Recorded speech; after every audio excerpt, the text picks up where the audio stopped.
Back to another episode of the Caffeinated Christian Podcast. I'm one of your hosts, Ryan Willert, and I'm sitting here with Pastor Mike Rigglesworth, and your man, Bradley, with no last name, has joined us as well. How are you guys doing today? I'm holding up pretty well. I can't complain. Very well. It's sweltering outside, so I'm happy that I'm in here with you guys. So what's sweltering in Florida? What's that look like? About 100. Oh, that's awful. No, thank you.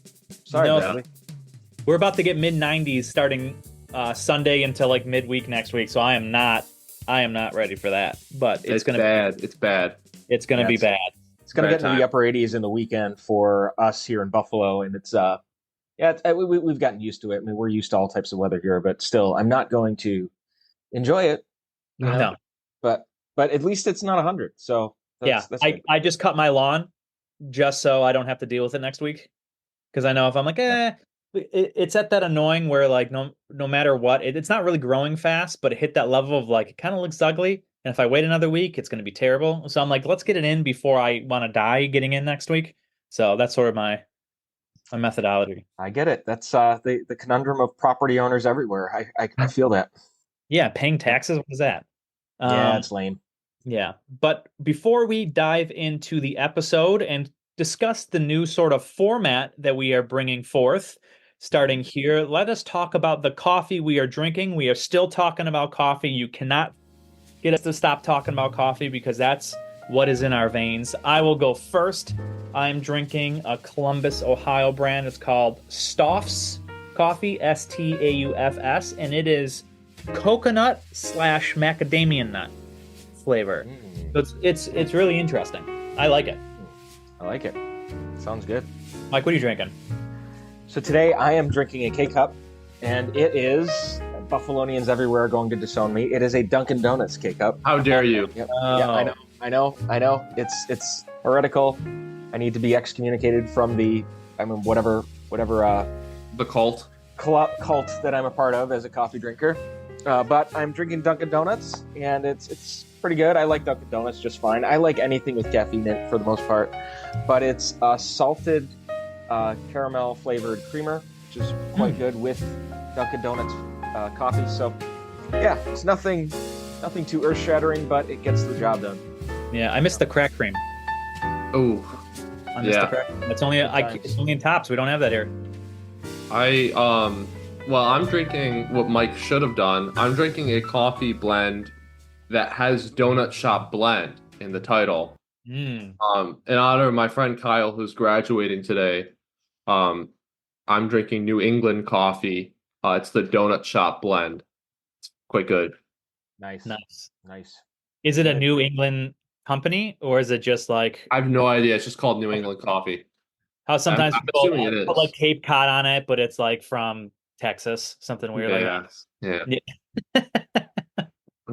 Doesn't say on here, I don't think. But Mike, let's toss it over to you to give our listeners a heads up of the new format that we're going to be trying out and bringing to them for the next foreseeable future, I should say. Yeah, well, this is a new format that we're trying. This is something that came to me because I like to listen to podcasts myself. I'm not only a podcast host, I am an avid podcast listener, and I like listening to podcasts with a variety of formats. And one of the formats that I really liked was podcasts that have different segments. And now, oftentimes, podcasts with a variety of segments built up within it have one person giving some type of monologue the entire time. But what I thought could be cool for us, since it's multiple people with multiple voices, is that each of us have a particular leaning, a proclivity to a specific topic. That how cool would it be to dedicate a section of our podcast each week to the things that each of us is passionate about? So Ryan is going to be doing a segment specifically around apologetics that we're calling Shields Up. Bradley is going to be doing a segment on church history that we are calling The Archives. And we are going to continue with the segment called The Good and the Bad and the Churchy, things that are sometimes good, sometimes bad, but all things churchy. And I'm going to be leading that segment. And if time allows us, we will get into the topic that we plan to talk about, but we want to allow our unique personalities and what we're passionate about to really kind of be showcased in this new format. So that's the format and kind of the logic behind trying it out. I presented it to Ryan and Bradley, and they thought it didn't suck. So we're going to try it. So Ryan, we're going to hand it over to you for our segment on apologetics called Shields Up. Perfect. So Pause. Mike, you got to turn your mic up. You're really quiet. So, okay. All right. How's this? I can turn my volume up. I can't really turn my mic up. Oh, perfect. Is that better? Yeah. Okay. Yeah, you're like coming through like really quiet. Okay. Not sure exactly where we paused there. I know where it is. Okay, great. So then we're gonna go to Ryan. Unpause. Yeah. Perfect.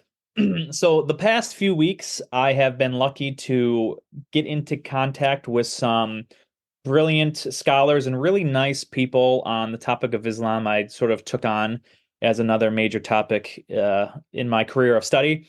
And I reached out to a gentleman named Andy Bannister. He's really nice. He's done some amazing work. And he contacted me with a gentleman named Dr. Richard Shumack, who has his PhD in Islamic philosophy, and he's a Christian.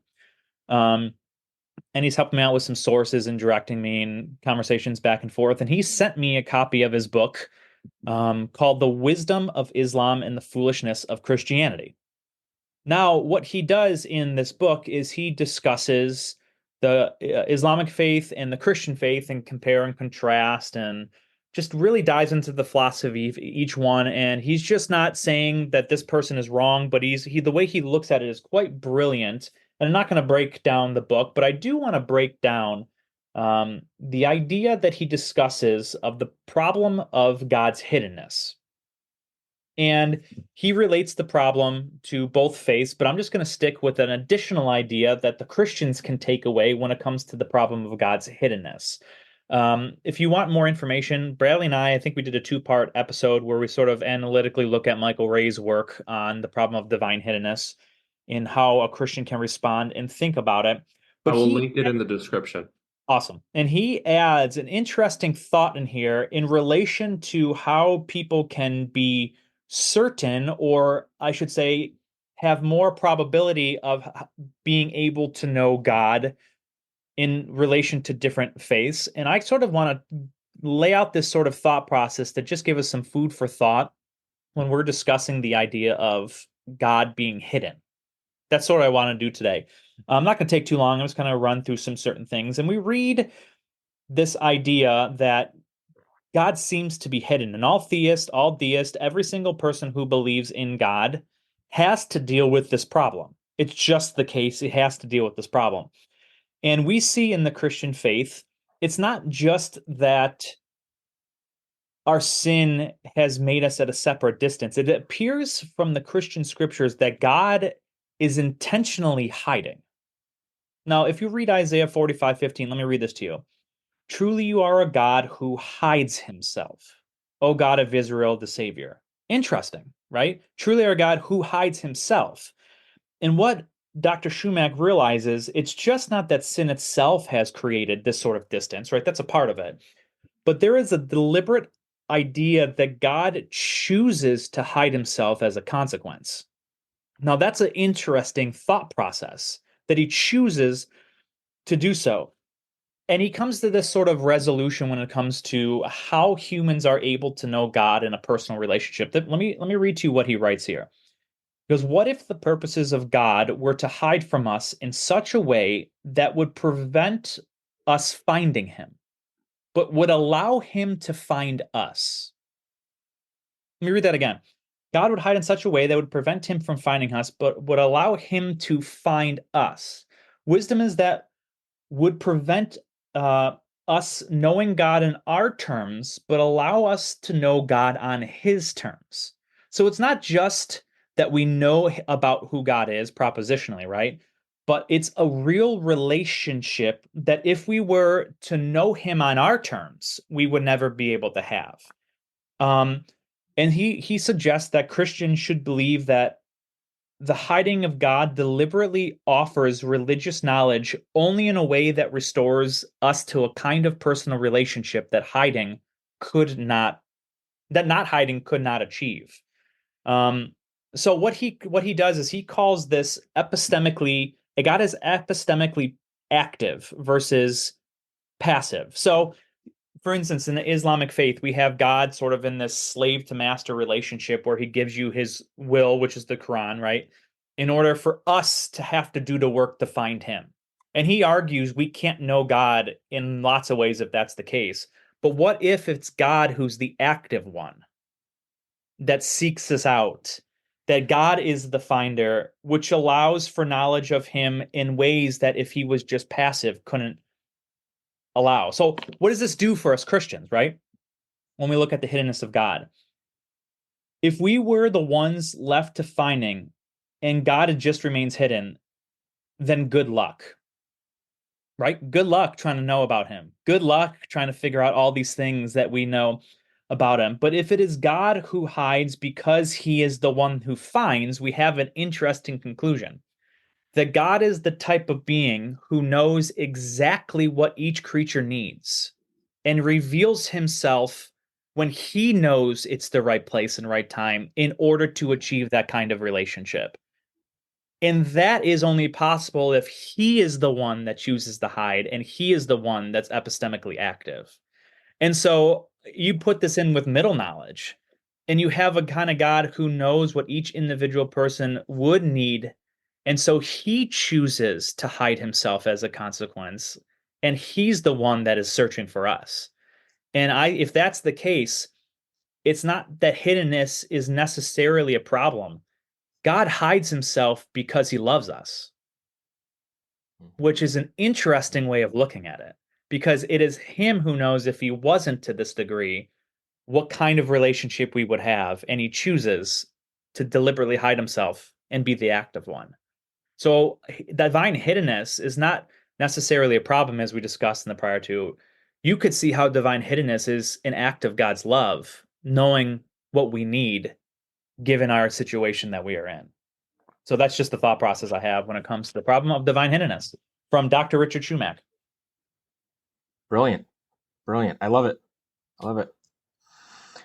All right. How about Bradley? Okay, What do we have from the archives today? So I wanted to do something that was relevant to us today, but maybe forgotten in some way. That rhymed kind of. I like that. Yeah, I was gonna say that you got that beat going over Yeah, I there. didn't even need that. That was crazy. Okay. So something I wanted to talk about was, you guys really like holidays? Like, you get together with a bunch of family. Yeah, Shark Week. There's so much food. Shark Week's a good one. But I mean, like Thanksgiving, like Christmas, Easter Sunday. There are these like really special moments where you get to have moments of celebration with people that you love, around a certain topic. And for me, maybe for you guys too, Christmas and Thanksgiving kind of blend together for me. Sure. Because they're so close together. When the day after Thanksgiving is when you start hearing all the Christmas songs, and it's kind of like one period. But then, you got Easter, which follows, in usually March or April, and then there's several months where you don't have anything. And there's no church celebration. Maybe you'll have like church in the park, or maybe you'll do something with your church that's like an event or something like that. But there's not really any like big celebration. Religious-based sort of holidays, you mean? Right. Yeah. I mean, you got 4th of July, but like, it's not really like a church holiday, I guess you'd say. And not everybody celebrates 4th of July, because we have listeners that listen in Australia, in Canada. Yeah. You got people all over the world. So it's just, if you live in those states, maybe you don't even have that. And so, I looked into this idea of feast days. And it's something that hasn't made its rounds into the evangelical church yet, or has and it's been forgotten. And so I wanted to talk briefly about feast days, because they are something that you will find in the Lutheran Church. You'll find it in Calvinist churches. You'll find it in Catholic churches. You'll find it in Orthodox churches, but you won't find it in an evangelical church. What a feast day is it's basically like setting up a day that it's here's the actual definition. In the simplest way, a feast day is any day when we remember and celebrate something or someone important to our faith. The word feast comes to Latin from festes, which means joy and symbolizes a time of celebration.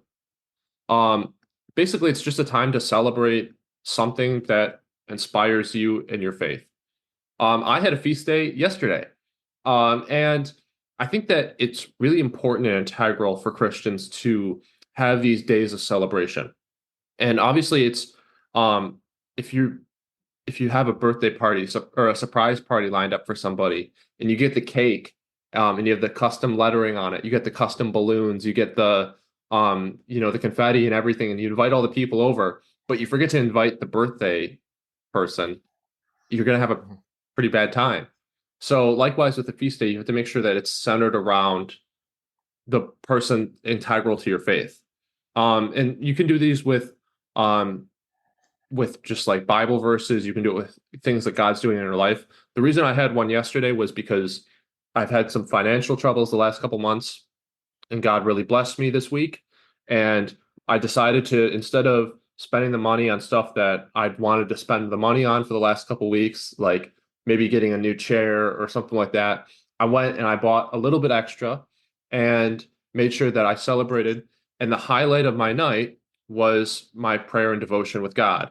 It wasn't the feast. That was just the secondary portion of it that led up to it. And so I think it's really important that we can do these, and you can do these by yourself. You can do these with other people. In fact, I bet it's probably a lot better with other people.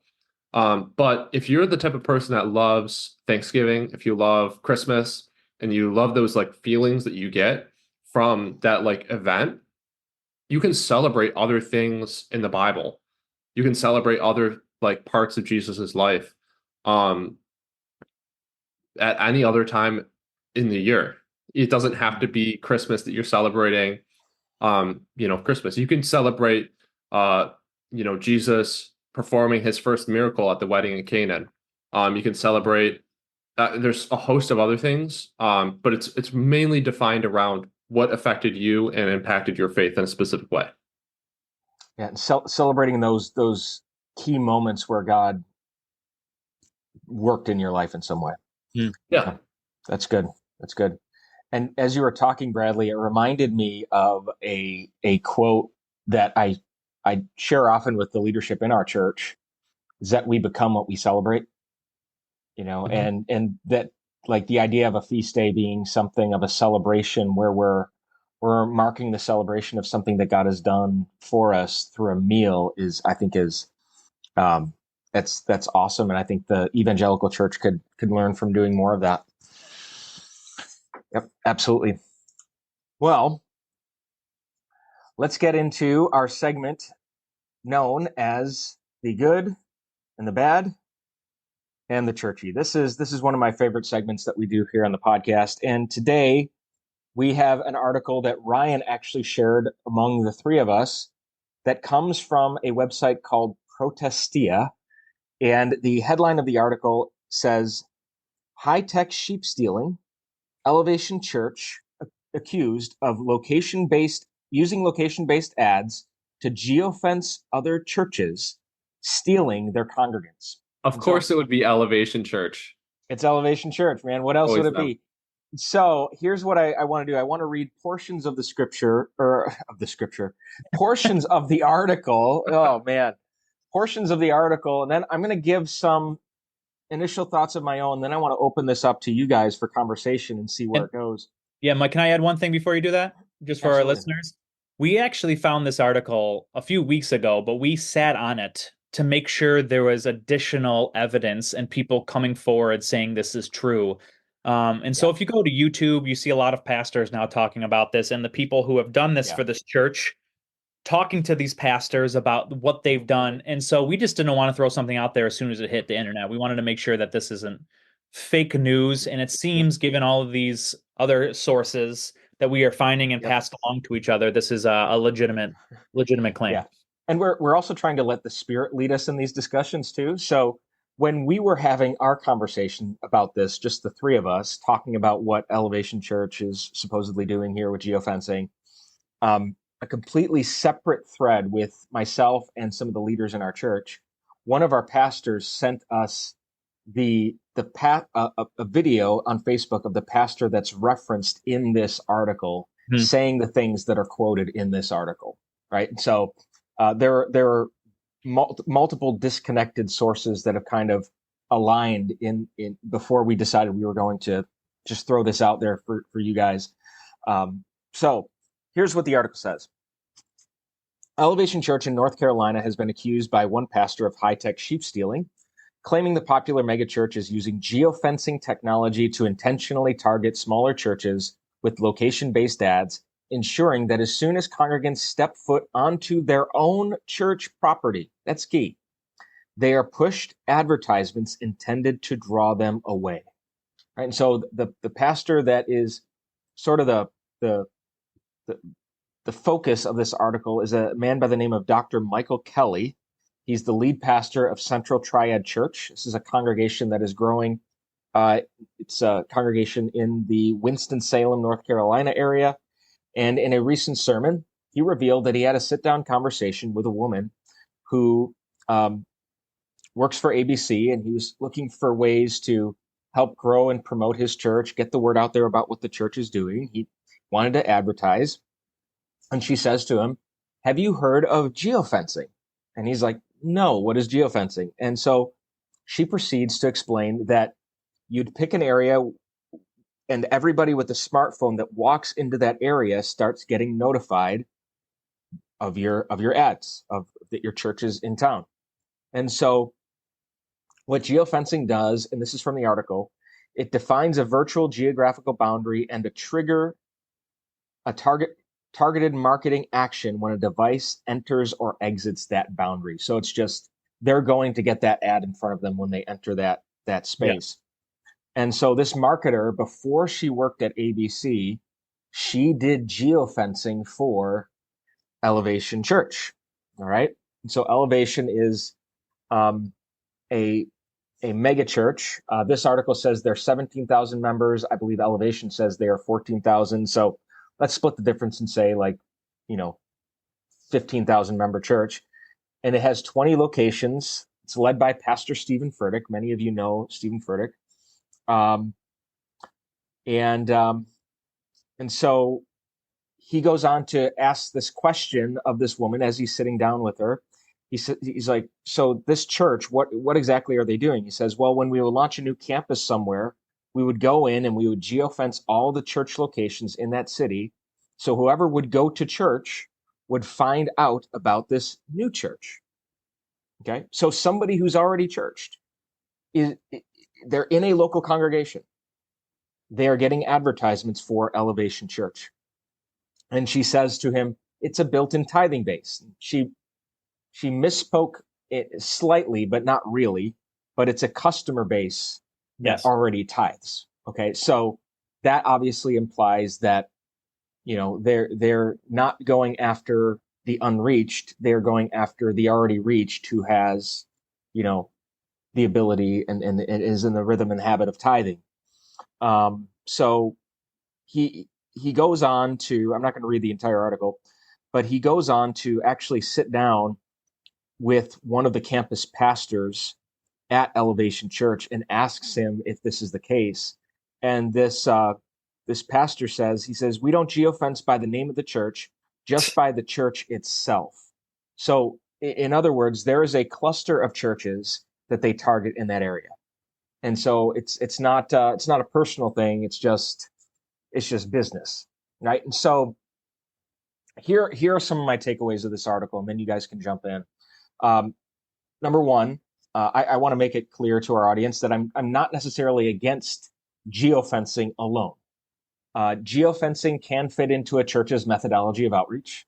If you focus on a particular zip code, specific cities, specific demographics that your local church feels called to reach, use the means that we have at our disposal today to reach people. And there are billions of people on their phones every day, and that landscape, the digital landscape, is a great way to reach people. I'm all for that.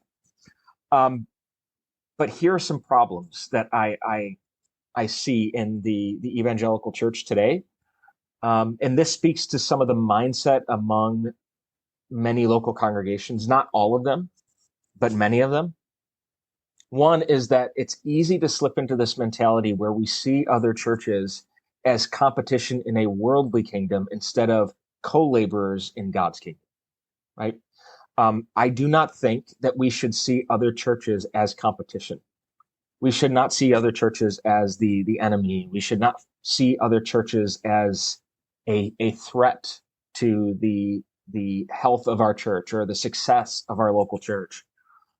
The other point that comes to mind when I read this is that building the kingdom of heaven seems to have been abandoned for building the kingdom of Stephen Furtick in Elevation Church. That's what it seems to be. If this is true, if Elevation Church is in fact geofencing, specifically targeting people who already attend a local church, it doesn't seem that the primary mission is to reach the unreached, because there is a plethora of unreached people that Elevation Church could target, and they're choosing not to.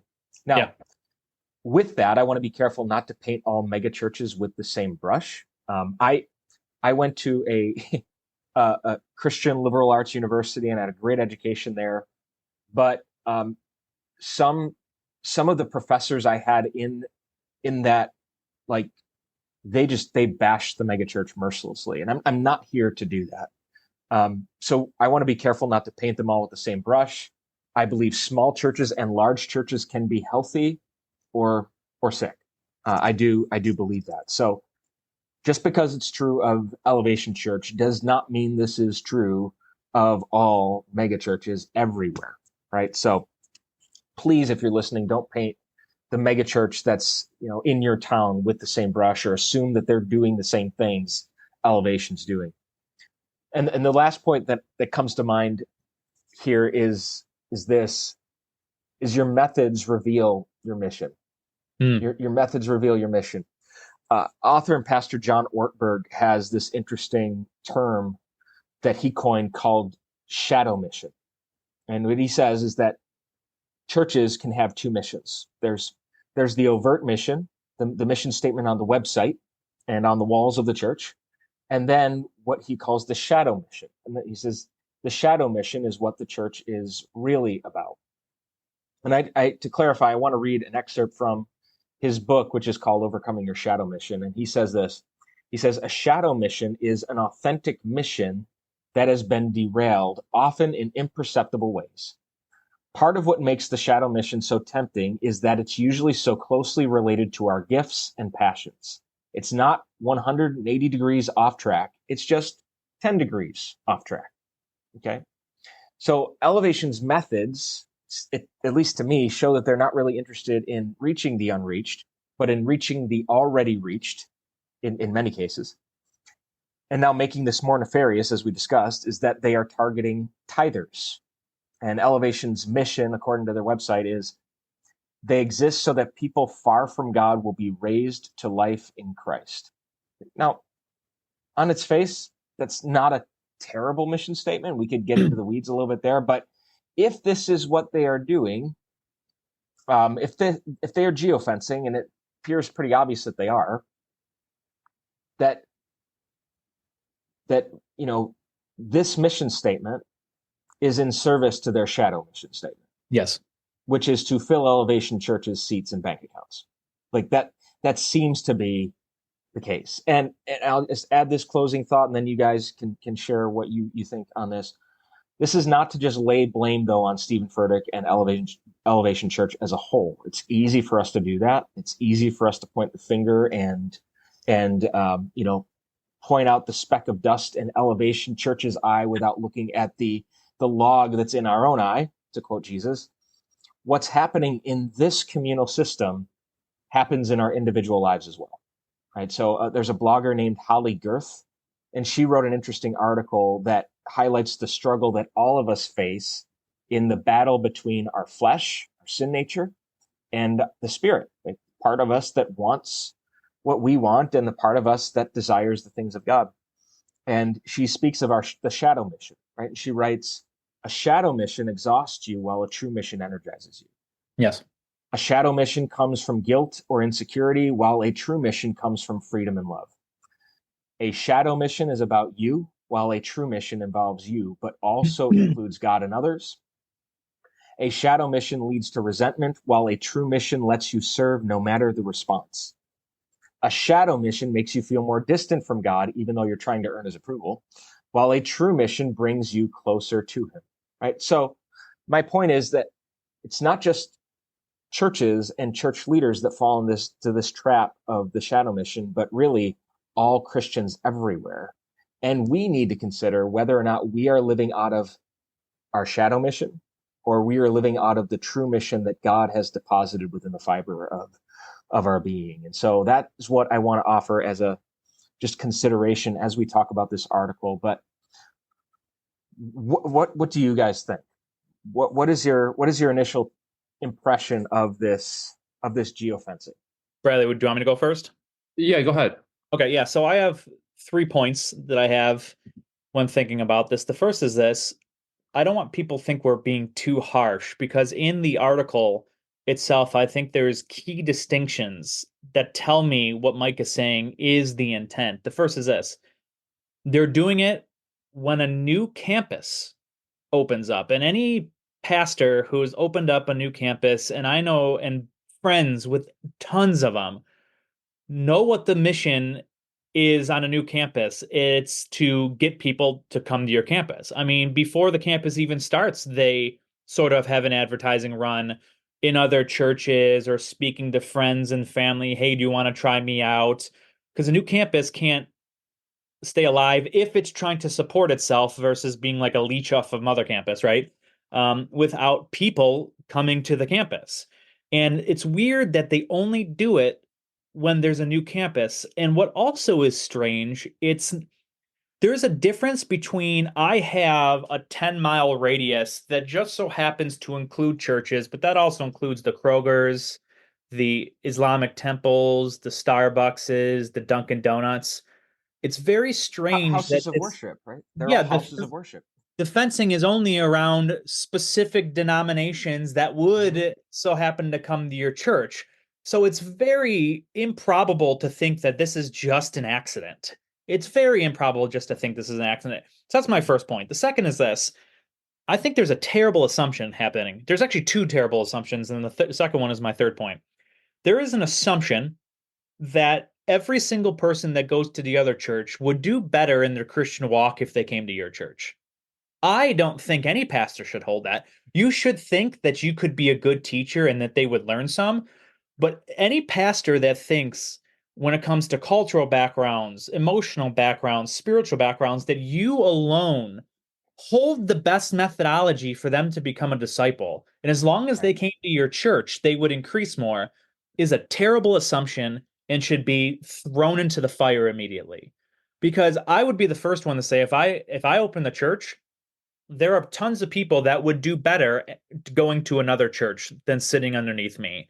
And I would want them to go to that church, because that's the purpose of a teacher and a pastor, is if that means this person does better for you, go to that person.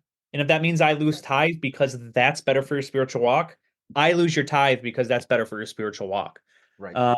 And the third is this. And I've talked about this a million times. I think churches in the West have a terrible assumption of what biblical churches are. We hold the assumption that you bring your friends here to save them. That is not at all what Scripture says.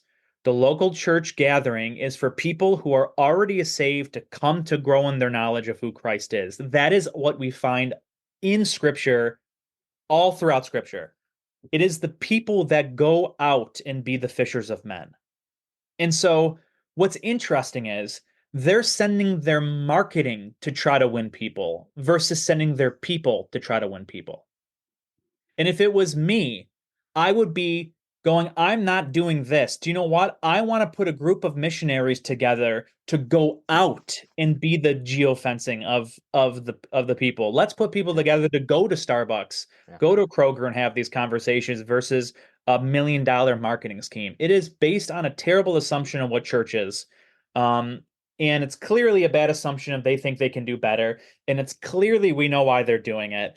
And to think not, I don't know what else to say. It'd be very improbable for you to give me a good argument to not think they're doing what they're doing.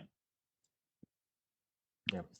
Good. Okay. How about you, Our Bradley? listeners don't realize that I had a lot of very emotional hand movements and fireworks, balloons, thumbs up, just went crazy. We have the emotes for Ryan turned on, so when he does hand motions, like stuff happens, and he was shooting out balloons like crazy. Yeah, Bradley and I were trying not to laugh.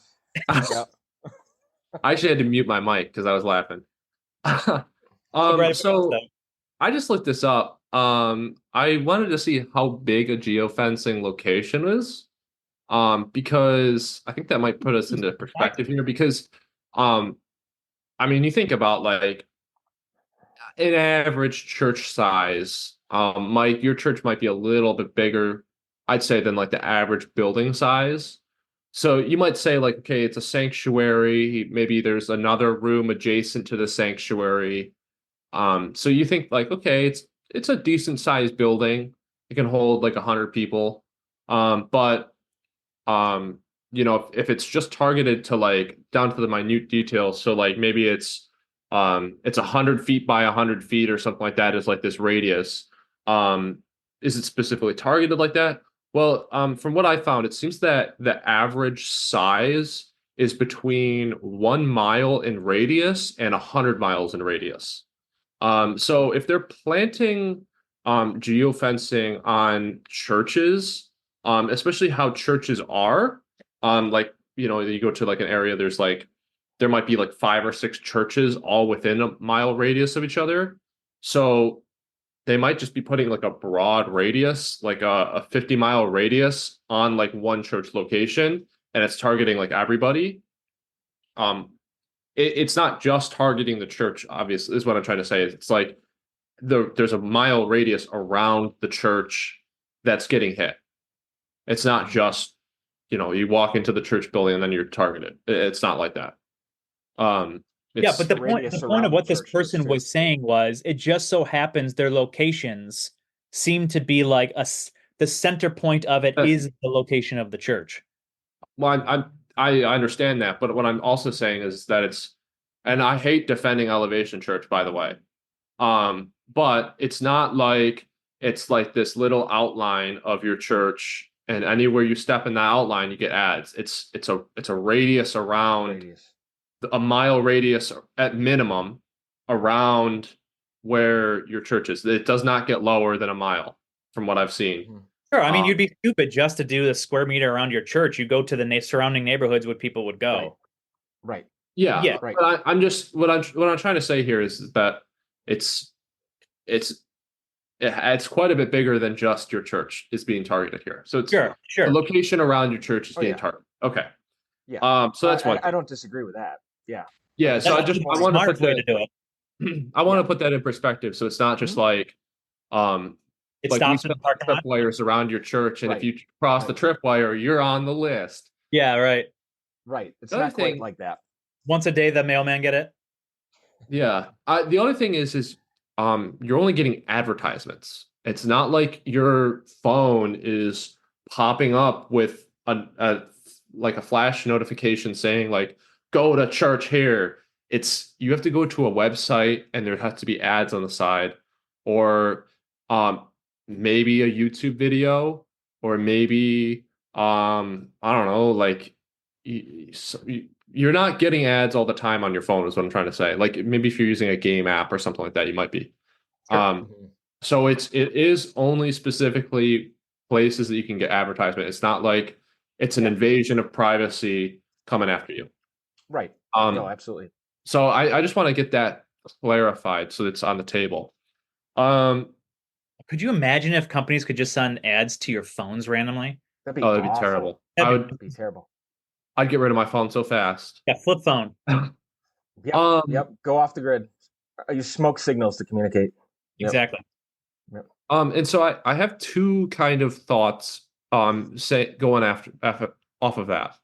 Um, so number one is, and Ryan, I would like to just point out two real quick. And I want to know what you think about this. Sure. Because you had just mentioned, bringing your friends to church is not the way to get them saved. It's, sending people out of the church. And I would agree with that. Yeah, let me clarify. I didn't say not the way. Of course it can happen. But Okay, if yeah, yeah. it's the No, no, main intent of what church is for you to bring the lost to church, that's not the main intent of how we define church in scripture. You can clearly bring them, right? Hmm.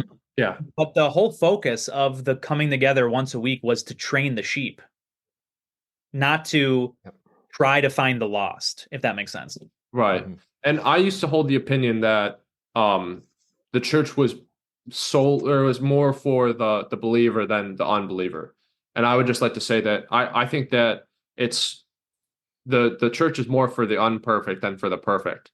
And so I think that, advertising people to come to church is not a bad thing at all, within the area of a church, even if it's not that church.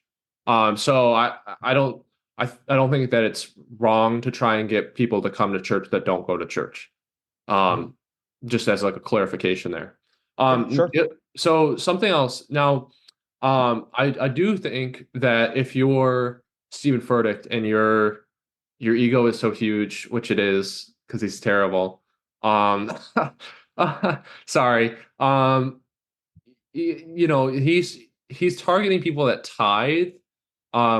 Seems to be the consensus here. I have to look into how he's doing that a little bit more because if you're doing an ad campaign, you wouldn't like target something as minute as that. You'd have to target a bigger audience, especially if you're spending the money on geofencing. Well, Um, that's holding the fact that um you think you can get the other people. Like Doritos would just send it to everyone because everyone would eat Doritos. But Right. if you know you want people right away, you would send it to people who would come right away, if that makes sense. Mm-hmm. yeah, Well, I I mean, mean, it just so happens that I think you can make an ad targeted so that chances are high that the person you're targeting is a tither, even if Sure. they're even if that's not a specific boundary you would put around how you're advertising, if that makes any sense. sure, yeah, yeah. So, um, yeah, I think if he's trying to do it because it's money based, which knowing Stephen Furtick is probably is. Again, sorry, brutal, but true. Um, It's not wrong. Yeah, I really don't like Stephen Furtick. I've made that pretty darn clear in past episodes and past recordings and everything like that. I really don't like Elevation Church. I really don't like their music. It's pretty it's it's it's like listening to nails on a chalkboard to me. And that's with Stephen Furtick's messages, everything. It's just so bad. Um and however, if Elevation was a good church, let's just pretend here for a minute that Elevation makes biblically sound music. They have good sermons, they have a good community. If they were geofencing, would you guys still say it's wrong? 100%, because I think there's an intent behind it. Yeah. So what is the so I said at the beginning of my little spiel that geofencing alone I don't think is necessarily wrong. Like if you're dropping a pin in the middle of a location and drawing a radius around it and saying, hey, I am doing advertising that targets this particular demographic group, I don't think that's wrong. I do take umbrage with a church stealing sheep from another local congregation. That's the big thing for me. I don't think geofencing alone is wrong. I think geofencing with the specific intent of drawing people away from their local church is. I think that is just antithetical to how we should be leading our churches. I think that's wrong. Yeah. I still So think the key to this whole article is the fact that it's when new campuses are produced. I think that's a major key that allows me this insight to the intent on what's happening. Because as Mike knows, being a pastor, we know what people do when new campuses need to when are created. Mhm. And to me, that's the ultimate key of this whole purpose. This is done solely when this is the case. And so we have the intent behind it for what's happening. And because nowhere did the person say he does it with his monster church area. Mhm. It's only when this happens. And so Yeah. that tells me 100% the insight of what's happening. And So so I what's agree with Yeah, you. I agree with you, Bradley. That's a fantastic question. If Mike were to Mhm. do that, would I sit down with Mike? I would 100% go, why do you, it seems like this, it's clear to me your intent. What are you doing here? Um, Mhm. and so Yeah, I and think, Ryan would be justified in doing that. and I so think you're I right, have, Bradley. If it well, was just in general, I'm going to scour a 100-mile thing for my church that already has 10,000 people. I think it would be harder to go, this was its intent. But given the key to the article, when this is the case, I think we can look and go, okay, we know what's happening. Yeah, okay, and, so and I have 2 points on that since I got, well, unless Mike, did you have something else to say with that? no, go ahead because it's going to go off into another topic. So go Okay. ahead. Okay. So I had 2 points. And that video that you sent, Mike, to us, which was the guy that was affected by the church, it was the pastor, he was talking about it on a Sunday morning. Um, I have I have a thought, and please don't be mad at me for saying this. But my question that I was asking the whole time was, why is that a bad thing? And the reason why I'm saying that is, again, elevations. I don't like elevation, and I don't like Stephen Furtick. And I've made that pretty darn clear. I'll say it again. I don't like them. Think they're bad. They're bad news bears.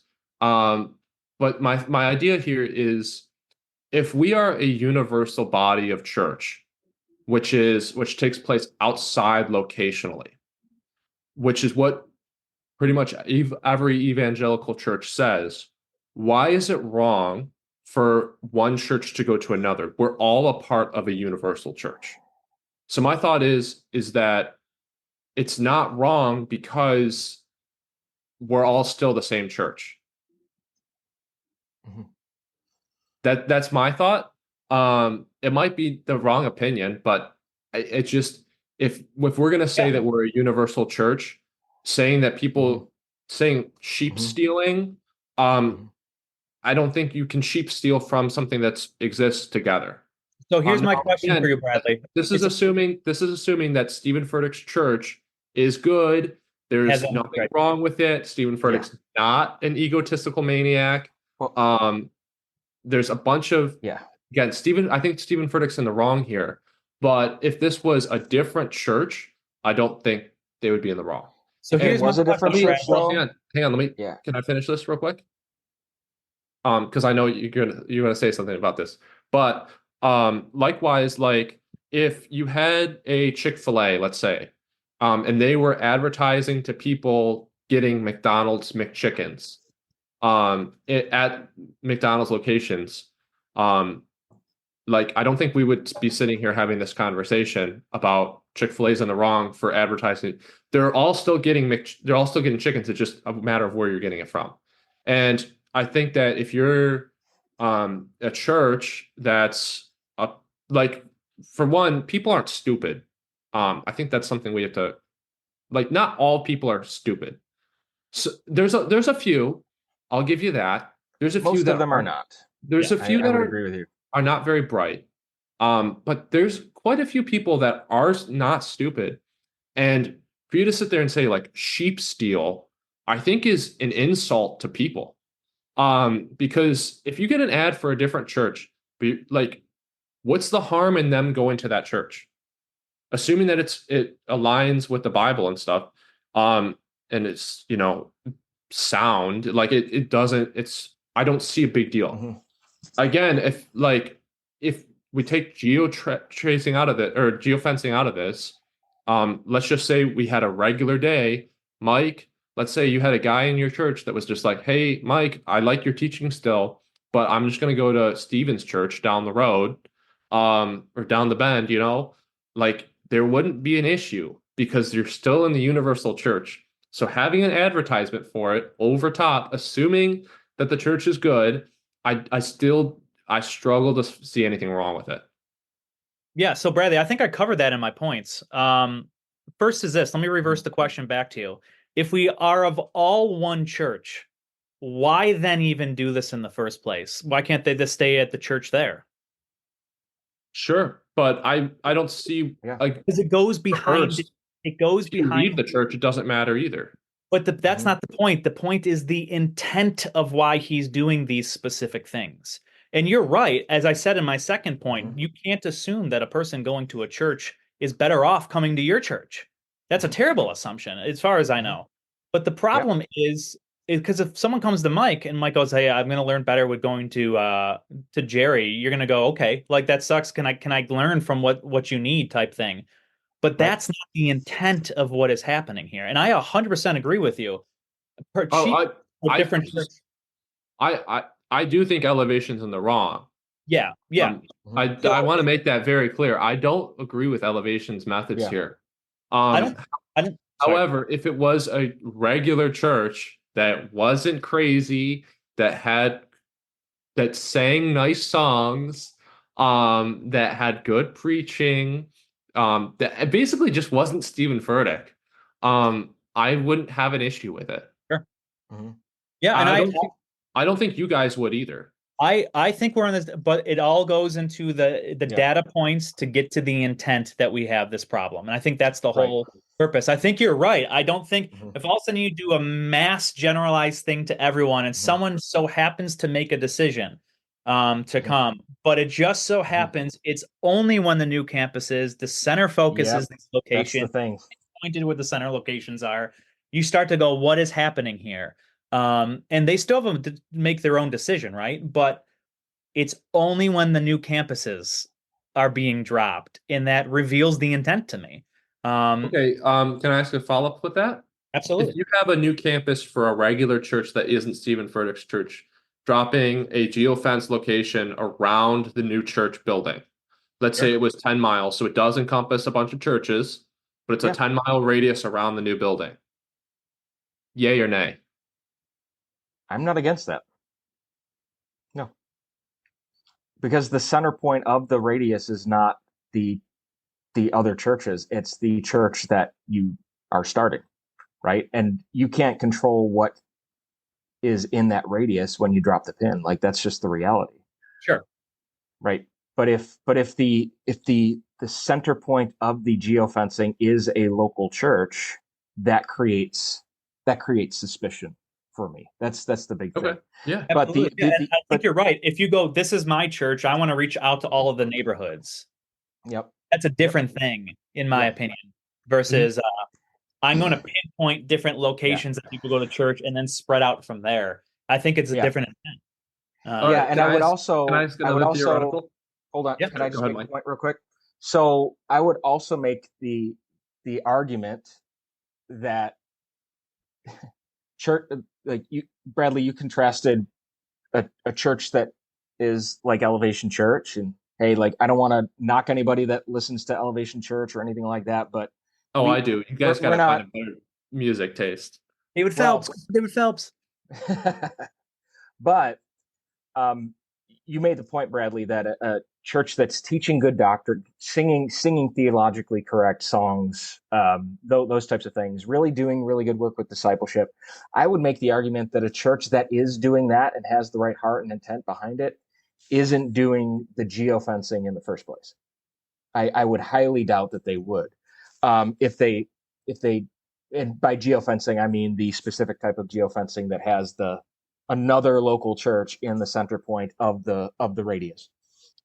So I can't say that for certain, but anyway, I think that's just my initial thought. I'm happy to be to be proven wrong on that, but I have another thought. Yeah, I love this, Bradley. I have lots of thoughts on this. I love technology. Yeah, I love technology. So like, and of course, like we talked about AI and stuff. So like that was a good conversation as well. But I have this idea. Let's say, Mike, your church becomes a mega church tomorrow. Okay. Oh, I'm so sorry, but you've been Mike you leaves Sunday. Mike, you are now on the Preachers with Sneakers Instagram page every week. But you actually teach regular good stuff. I Um, like that Instagram sing page, by the way. elevation music at your church, and you don't sing Bethel because they're both awful. Um, you are not like a Stephen Furtick. You're a regular guy, and you're preaching, just with some nice sneakers because you have a good sense of fashion. That's So right. let's say that, and Ryan, I'd like to get your thoughts on this too. Let's say that Mike put a geofencing target location on a local Calvinist church. Now, Mike and Ryan don't agree with the Calvinists, and neither do I. But they are very close adjacent to Mike's church. They probably agree on a lot of stuff, minus the big Calvinist segments. Let's say we did this with a Lutheran church too, because Lutheran, they agree with um, the core doctrine, but they don't agree with everything. Let's say you did that. Because I would like to know is, um, would you consider a Calvinist in the right? Same with a Lutheran in the right. And let's throw in another one that might be a little bit weird into the mix as well. Oh gosh, not egalitarian. What are the guys that are like they're kind of like a Protestant Catholic? Um, I can't think of what they're called. Okay. But let's just say with those two, you got Lutheran, you got your Calvinist. Would you You say mean that the it's Anglicans? okay? The What's that? Anglicans? Is that Yeah, the that's the Anglican one. Church? Yeah. Anglican, that's the one. Let's say we put one of those guys in the mix too. They believe some different stuff than Mike's church does. Let's say we targeted those three locations. So I want to make sure I understand your question here, Bradley. Mhm. So am I a church that is doing geofencing Yes. and I am targeting a location? The center point of the geofencing is my church or somebody else's church? No, your church is where the ads are leading to. Okay. And the reason is because um, you believe that evangelicalism is the correct form to believe instead of Lutheranism, Calvinism, or Anglicanism. Well, here's the thing. There is, I believe I've talked about this before. There's closed-handed theological issues and open-handed theological issues. So if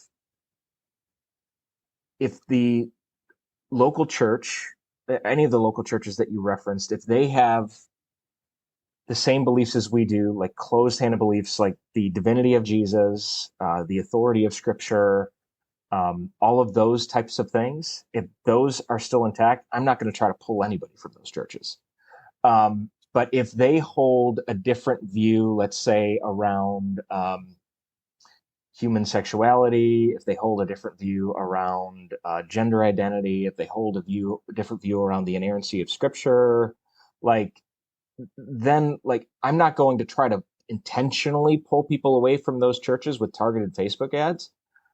But if somebody says they are attending a church like that, I would dissuade them from doing that. I most certainly would do that. So it just, I think it depends. It just Yeah. really depends because there's a lot of Anglican churches, Lutheran churches, Calvinist churches that love, follow, and serve Jesus. They just have different beliefs on those secondary issues. And so that's where I would land on that basically. Yeah, so I would say, as anyone who knows me and heard me speak, I think a lot of these Anglican, Calvinist, Baptist, Molinist, however you want to put it, are different sort of systems, systems of theory to try to systematically explain all the data we have in Scripture, right? And I think some of them have terrible consequences to their belief system, but I don't think any of their consequences are salvation. I consider all of them still brothers in Christ, whether I think your thing leads to a terrible nature of God that I think needs to be corrected. And so I still consider them a part of the family of Christ, and I then wouldn't focus. But I do think, to what you're saying, Mike, and I think Bradley might agree with this as well, that if all of a sudden you see like this just one church over there that is just blatantly heretical in the sense of the people who believe to this, we don't consider them saved, right? I think that's a big key to the question. I think a lot of Calvinists that I have read wouldn't consider me saved, which is interesting. Then I think you would try to go after that as in geofence an Islamic temple or a mosque, I should say. Right. But when it's if I consider you a brother, I just wouldn't do it. I just think there's a problem going on there because I think there's a, and I think from my, if I were to sum it up, Bradley, and I think your questions have been very helpful with kind of getting to the bare bottom conclusion. The intent is what matters here. Yeah. I think that's sort of the conclusion we're getting at. The intent is what matters here. I think if Mike puts something around him and has scattered it for 100 miles and your church just so happened to fall in it, Mike's intent is not, I need new people to make this campus survive. It's, I'm just getting everyone I can because I think my church is really good at spreading the gospel. And if you don't want to come, you don't want to come. Yeah. I think the part of the matter is the intent. And here's the other thing too. And I'll share a personal story, and I'll share just some stuff that's somewhat based in research too.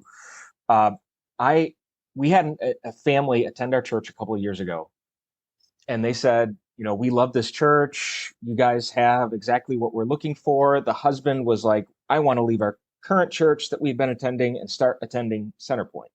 The wife still had a lot of ties to their previous church. And the husband called me one day and just said that he was really struggling with it. And they have this new pastor who is trying to get things off the ground with their church. And he's like, I just don't know what to do. And, I knew from like, there were people that came from that church to our church, and we knew the reasons they left and everything. And it was a real struggle for me in my conversation with him, because I wanted to tell him, okay, just leave your current church, come attend Centerpoint. I think it's better. Sure. But I know the gut punch that it is when somebody says to me, I am leaving our church and I'm going to another church because of this, that, and the next thing. And all the reasons they give me are bad reasons to leave. Right? Like things that I know we come up with to justify leaving a church. But there are a whole lot of reasons that we can come up with to leave a church. Most of them are bad. Like, not all of them, but most of them that we come up with initially when we want to leave a church, a lot of them are just bad. A lot of them are just related to human beings being human beings, having difficulty in relationships that need to be resolved in a biblical way. And we just don't want to do it. We don't want to enter into the discomfort of living in a biblical model of church and staying in that, bearing with one another, praying for one another, bearing one another up, as Paul talks about in the scriptures. So it all comes back, I think, to our ecclesiology, how our church has been set up, how it's structured. Because if we're actually being the church as it's laid out clearly in the New Testament, geofencing isn't necessary. It's not, right? Like I'll even somewhat contradict what I said earlier. I don't think geofencing is inherently bad, but I don't know if it's necessary if we're truly living out the biblical model of church as it's laid out in the scriptures. So I actually told this man, hey, I don't think you should leave your church right now. I think you need to stay there. I think you need to give your pastor a shot. Give it a year. And if you still feel ill at ease and you still feel like God's transitioning you out, then look for another church. And their pastor did end up leaving eventually, and they ended up going to find another church, and they got plugged in there. Not our church. But I feel like it's part of my responsibility not to just draw people away from other congregations just because I can make my congregation bigger. I don't think that's biblical at all. And then I want to reference a book that I had our leadership read recently called The Great Dechurching. It's this phenomena where over 40 million people who are in the United States who once attended a church now no longer attend a church. there is no shortage of people in any given zip code that a church cannot reach with a little bit of effort and a little bit of careful consideration and intentionality. A church can reach de-churched people, not church people that are already churched, right? So I think our church priorities should be let's build into the people that are coming on a Sunday morning. Let's disciple them and build our ministries around that. Teach them to go and be fishers of men like Jesus taught his disciples to do. And then let's talk about how we might do some things in our church to re-engage the de-churched. I think that's a worthwhile conversation. And then we talk about, all right, what are some efforts that we can make to just make our church better known in our community? There's nothing necessarily wrong with that. And I think that's where geofencing can come in. But I don't think that should be your primary mode of outreach. Anyway, but that's my thing. And the other thing that I had in mind too, and not to go on a rabbit trail on a completely different topic, even though it is related, the family pastor of our church, Pastor Joe, he came from a multi-site megachurch the main campus he was in New Hampshire, but it was all over the Northeast. And their growth model was essentially going to struggling churches that were at the cusp of closing. And in lieu of helping them, revitalizing them, they said, hey, we'll buy your property. And that's what they did. They would buy the church property and they would make a campus out of that property. And it's not the same thing as geofencing, but that was essentially their model is buying church property for a really cheap price and then opening up a new campus that way, which I guess is better than geofencing, but I don't know. So yeah, anyway, I don't have much more to say on this topic other than what Bradley, what about you, Bradley? What do you have some final thoughts on this? After all this, what do you think? Well, I just think it's one of those things that we have to. Well, I guess the point of my questioning was to figure out where does the universal sort of church begin and end. Because if we can decide where where that is and why the universal church exists in a certain aspect, we can determine what is acceptable and what's not. Sure. So we you hear about this idea of this people go to different churches, but they're still Christians, and we're all part of this universal idea of church. At what point are they not, and at what point are they? And then if they're not, what's acceptable for them? So that's what I was trying to define. Yeah. Yeah, that's fair. I think that, Mike, you made a lot of good points. A lot of stuff that I need to ponder still with that. The big takeaway, I think, is Elevation Church is not good. But no, I'm kidding. I like the idea of what Ryan said with we have different results of how to understand what God put into play, and you might get more negative conclusions, but none of those conclusions necessarily cost salvation. You might get a lesser view of God. For example, I mean like Baptist, you get the bare bones everything. So you might not get as deep as if you're somebody that's a creature of habit, you might get less out of a Baptist church. Sure. And that could be a result of that could be one of those consequences that you talk about. So I like that idea of thinking about that. Definitely gonna need more thought on that. But yeah, I think the Elevation Church is wrong because the reason that they're doing it is they're trying to get more money. It's a scheme to get more money. I don't think geofencing is wrong. That pastor in the video, he had said over and over, it's morally wrong. It's this idea of geofencing is just wrong and it's bad. And I don't think it's morally wrong. I think that what Elevation Church is doing is not right. But I don't think it's like outright wrong. I still don't think it's necessarily it's just wrong. It's morally wrong, or it's like Yeah. easily identifiably wrong. Because like if we all belong to the universal church, like at what point this is what I was trying to say, like at what point does it break? Yeah. So I think that universal or that Elevation Church is wrong, not because they are geofencing. I think they're wrong because they're trying to get more money out of people. And their focus is money now and not the lost. Yeah. Or growing those who are already found. Sure. So I mean, if their idea was like we're hosting like this like extra deep biblical study for the next month, come to our church because we want to like really grow the communities outside. That's a completely different message than come to our new campus. Yeah, why couldn't you just do an advertisement where you're doing something like that for people who are already attending local congregations in your area? Sure. Yeah. Yeah, I like if that was the case, that'd be a different story. I don't think anybody would have a problem with it. But the big thing that I wanted to address was, like I said, that in that video that you sent us, Mike, the pastor kept saying, like, this is morally wrong. And I was like, I don't think so. I think that Elevation Church is wrong, but I don't think they're morally wrong.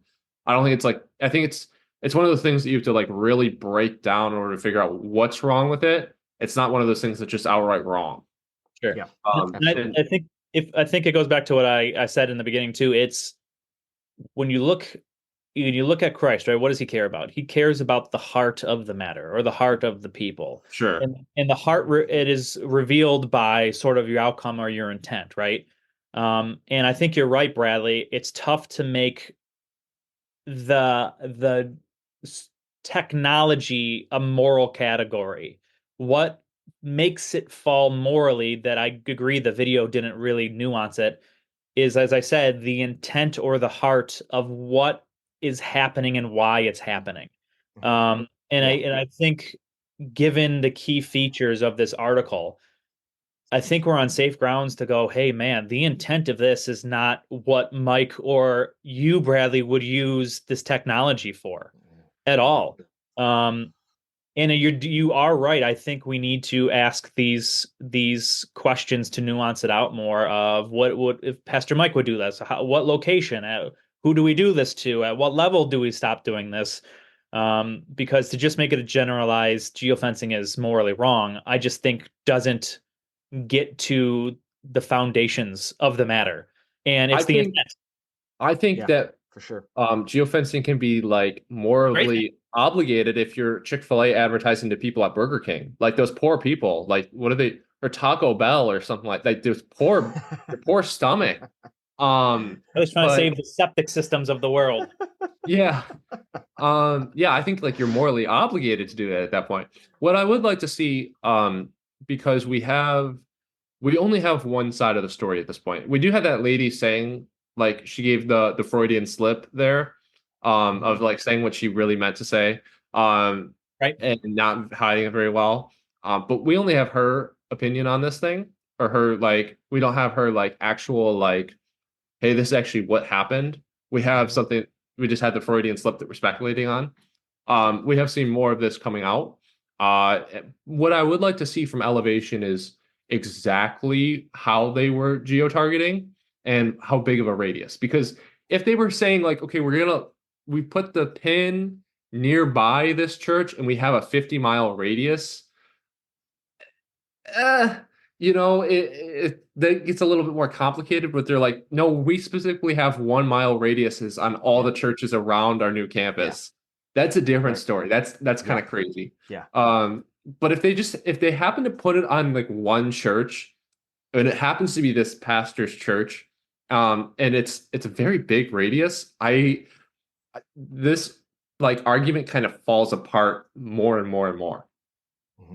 Because like you could, okay, maybe we didn't put it on the church, but we put it on the place next to it, and we just put it there to put it there, because there was like the closest area to the center. Sure. If all of a sudden they go, listen, the best way, we know statistically the best thing to do to market is the community around your individual building, right? That's just what we know. If they put the fence in the middle and went 100 miles out, it's a different conversation. Sure. But if you're going, there's 15 churches within 100 miles of us, and we're going to pinpoint each one and do 2 miles from each location. Right. Then it's like, okay, we clearly know what you're doing. Yeah. Yeah. That's what it seems from this article. That's what it seems like is happening. Yeah. From the person that was doing the geofencing for elevation. Well, yeah, exactly. And you're right, Bradley. There's this huge Freudian slip that she seemed to sort of show her hand of the inside conversations that she had. Right. Well, hey, we will continue to follow this story, and if there are new developments, and if Elevation Church speaks up, as of this article, they were reached out for their side of the story, and they have yet to comment on it. But if they do reach out, we'll let you guys know, and we will talk about it here. But this concludes our episode of The Caffeinated Christian. We want to thank you for tuning in today. Be sure to like and subscribe wherever you listen to your podcast. Also, be sure to check us out on Facebook and on Instagram at The Caffeinated Christian. That's at The Caffeinated Christian. You could also reach out to us personally on Messenger. Give us suggestions about what you would like to have us talk about in the future. And we can't wait to, I don't want to say see you, but we can't wait to give you the next topic that we're going to be talking about. We got some great things up ahead. And until then, we will sign off. Take care.